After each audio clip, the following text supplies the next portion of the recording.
So అందువల్ల కొంత సినీ నటులకు ప్రత్యేకంగా అభిమానులుంటారు. సినిమా, రాజకీయాలు కలిసిపోయి ఉన్నాయి గనక వాళ్ళకు అభిమానులుంటారు. అదే సమయంలో కాపు సామాజిక వర్గం కూడా ప్రత్యేకంగా చిరంజీవి పట్ల, పవన్ కళ్యాణ్ పట్ల అభిమానాన్ని చూపితే చూపవచ్చు. కాదని మనం అనలేం. ఎందుకంటే మన దేశంలో ఆంధ్రప్రదేశ్ రాజకీయాలు మనకు తెలియదు కాదు కదా! తెలుగుదేశానికి మద్దతుగా మెజారిటీ కమ్మాసు, వైసీపీకి మద్దతుగా మెజారిటీ రెడ్డీసు. ఏం చేసినా స్పందిస్తుంటారు కదా! అలాంటప్పుడు రాజకీయాల్లో, తెలుగు రాజకీయాల్లో సంఖ్యాబలం ఉండి, శక్తి ఉండి, గుర్తింపు లేని సామాజిక వర్గం కాపు సామాజిక వర్గం. అందువల్ల కాపు సామాజిక వర్గంలో ఆ రకమైన భావ వ్యక్తీకరణ జరగడం ఆశ్చర్యం కాదు. కానీ అందులో ఆంధ్రప్రదేశ్‌లో కాపులు విభజిత ఆంధ్రప్రదేశ్‌లోనైతే కనీసం ఒక 40 సీట్లలో ప్రభావం చూపగలిగిన ఒక బలమైన శక్తి.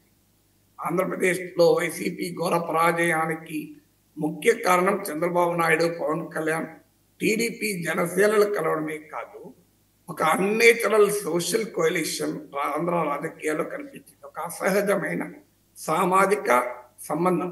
అంటే కమ్మ, కాపులను కలపడం అనేది మామూలు విషయం కాదు. అందరికీ తెలుసు. పచ్చిగా మాట్లాడుకుంటాం అనొచ్చు కానీ పవన్ కళ్యాణే అన్నప్పుడు నేనంటే తప్పేం లేదు కదా!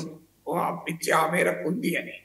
సో అందువల్ల ఆంధ్రప్రదేశ్‌లో కాపులకు రాజకీయ వ్యక్తీకరణకు చిరంజీవి, పవన్ కళ్యాణ్‌లు సింబాలిక్‌గా కనిపించడం తప్పని నేను రాష్ట్రంలో ఉన్న సామాజిక రాజకీయ నేపథ్యం రీత్యా చూసినప్పుడు.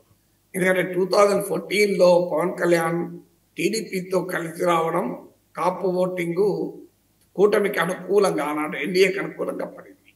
2019లో క్లియర్‌గా జగన్మోహన్ రెడ్డి బెనిఫిషరీ.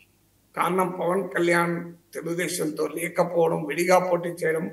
విడిగా పోటీ చేసినప్పుడు గెలవాలనుకున్నప్పుడు ఆ సామాజిక వర్గం కూడా ఉపయోగపడదు, సహకరించదు.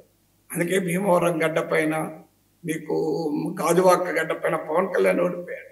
నిజంగా కాపు సామాజిక వర్గం పూర్తి స్థాయిలో పవన్ కళ్యాణ్‌కు ఓటింగ్‌కు వచ్చి ఉంటే పవన్ కళ్యాణ్ ఎమ్మెల్యే అయ్యేవాడు 2019లో. అది ఆయనే చాలాసార్లు చెప్పాడు. సీఎం అని అనవసరంగా అంటారు, నన్ను ఎమ్మెల్యే కూడా గెలిపించలేదు.